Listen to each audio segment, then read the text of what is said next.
फतेहपुर भाजपा के पूर्व सदर विधायक विक्रम सिंह व भाजपा के जिलाध्यक्ष मुखलाल पाल मीडिया से रूबरू हुए। इस दौरान उत्तर प्रदेश सरकार के 8 वर्ष पूरे होने पर भाजपा के पूर्व सदर विधायक विक्रम सिंह ने कहा कि हर क्षेत्र में उत्तर प्रदेश के मुख्यमंत्री योगी आदित्यनाथ के दिशा निर्देशन में उत्तर प्रदेश का विकास हो रहा है।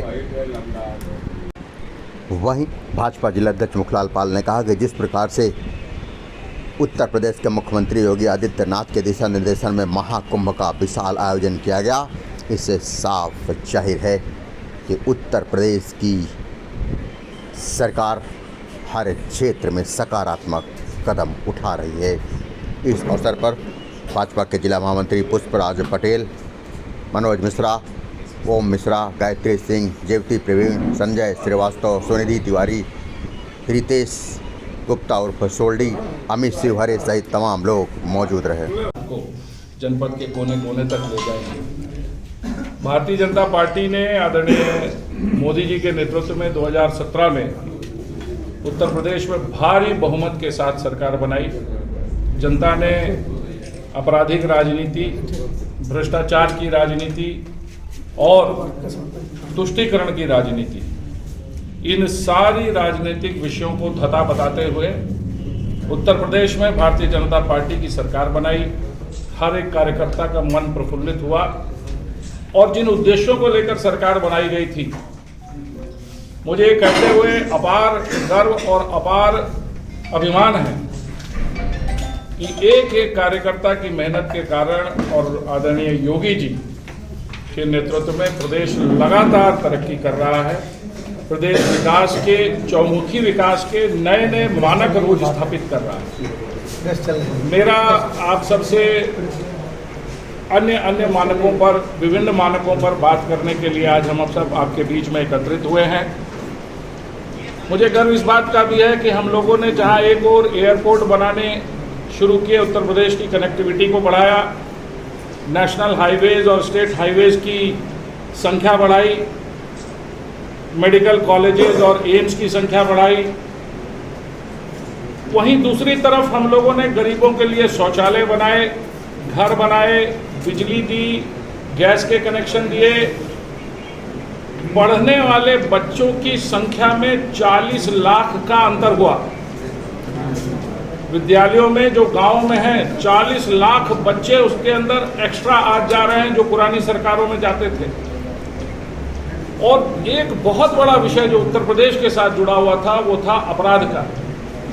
अपराध के ऊपर हम लोगों ने अपने अपने स्तर पर तो लड़ाई की ही, आदरणीय योगी जी के नेतृत्व में भी हम लोगों ने अपराध पर काबू पाने का काम किया। लगभग 8000 लोग ऐसे हैं जिनका एनकाउंटर किया गया। लगभग 222 लोग ऐसे हैं जो अपराध नहीं छोड़ रहे थे तो उनको दुनिया छोड़नी पड़ी। और लगभग 1600 पुलिस वाले ऐसे हैं जिनमें इस वीरता का वो पुट है जिसके कारण उन लोगों को भी इसमें झेलना पड़ा। कुछ लोगों की मौतें हुई और कुछ लोगों को गोलियां लगी। किसी भी प्रदेश के लिए या किसी भी राष्ट्र के लिए यह आवश्यक है कि वहां का अपराध समाप्त हो यदि वहां का व्यापार बढ़ना है तो। और प्रण लिया था आदरणीय योगी जी ने कि हम देश की सबसे फास्ट ग्रोइंग इकोनॉमी बनेंगे। मुझे कहते हुए गर्व है कि 2016-17 के आंकड़ों के अनुसार आज हम तब से 8 वर्षों के अंदर दुगने स्तर पर पहुंच चुके हैं। हर जेब पर, हर गृहस्थी पर, हर चूल्हे पर, हर छत पर इसका प्रभाव पड़ा होगा, हर परिवार के ऊपर इसका प्रभाव पड़ा होगा। लेकिन अभी हम इससे संतुष्ट नहीं हैं। हम देश की नंबर 1 इकोनॉमी राज्यों के स्तर पर बनना चाहते हैं। हम मोदी जी के सपनों की जो 5 ट्रिलियन इकोनॉमी का उनका सपना है उसमें हम 1, 2, 3 ट्रिलियन इकोनॉमी का अपना सहयोग करना चाहते हैं। हम पर कैपिटा इनकम में यानी कि प्रति व्यक्ति आय में वो बढ़ोतरी चाहते हैं जो सिक्किम के लोगों की है, जो प्रथम है, जिसकी 5 लाख व्यक्ति 5 लाख के लगभग प्रति पर कैपिटा आय है, हम उसको छूना चाहते हैं। और मुझे कहते हुए गर्व है इस बात का कि आज सूरत, मुंबई और अन्य क्षेत्रों में उत्तर प्रदेश से जाकर काम करने वाले लोगों की संख्या में भारी कमी आई है। और गुजरात जैसी जगह पर, सूरत पर मैं जानता हूं मेरे कई मित्रों की इंडस्ट्रीज हैं वहाँ पर, और वो आज उनको लेबर मिल नहीं रही है। क्यों? क्योंकि उत्तर प्रदेश के लोग जो वहाँ जाकर काम किया करते थे, अब वो उत्तर प्रदेश में ही व्यवसाय पाने लगे हैं। उत्तर प्रदेश के अंदर हम लोगों ने लगभग 2.5 लाख 22 लाख के लगभग हम लोगों ने नौकरियां दी हैं। नौकरियां देने के अलावा जो व्यवस्था हम लोगों ने, जिस तरह का हमारे यहाँ इन्वेस्टमेंट आ जा रहा है, पूरे देश के अंदर number 1 investment opportunity Uttar Pradesh के अंदर आ गई है। और इस इन्वेस्टमेंट में 32 लाख करोड़ पिछले उसमें प्रॉमिस हुआ, जिसमें लगभग 20 लाख करोड़ के प्रोजेक्ट्स आज शुरू होने की कगार पर है।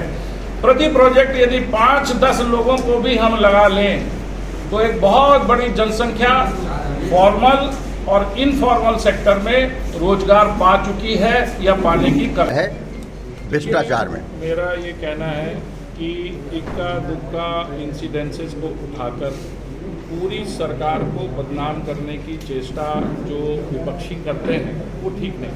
हाँ, कुछ एक लोगों की दुर्भावना, उनके अंदर पनपे हुए पूर्व के डीएनए के हिसाब से, कार्य पद्धति के हिसाब से जो भ्रष्टाचार के छोटे मोटे उनके अंदर गलतियां और कमियां रह गई, आप उनको इस बात से सतर्क रहना चाहिए कि अभी अभी एक आईएएस को सरकार ने निर्णय लेकर उनको सरकार से हटाने की पूरी प्रक्रिया जारी कर दी। उनके साथ कई अन्य लोग भी उसमें निकलने वाले हैं जो पीसीएस भी होंगे और अन्य बड़े पदों पर भी होंगे। सरकार की 0 टॉलरेंस की पॉलिसी है भ्रष्टाचार पर। हो सकता है हमारी बातें सही जगहों पर पहुंच ना पाई हों, हमारी शिकायतें।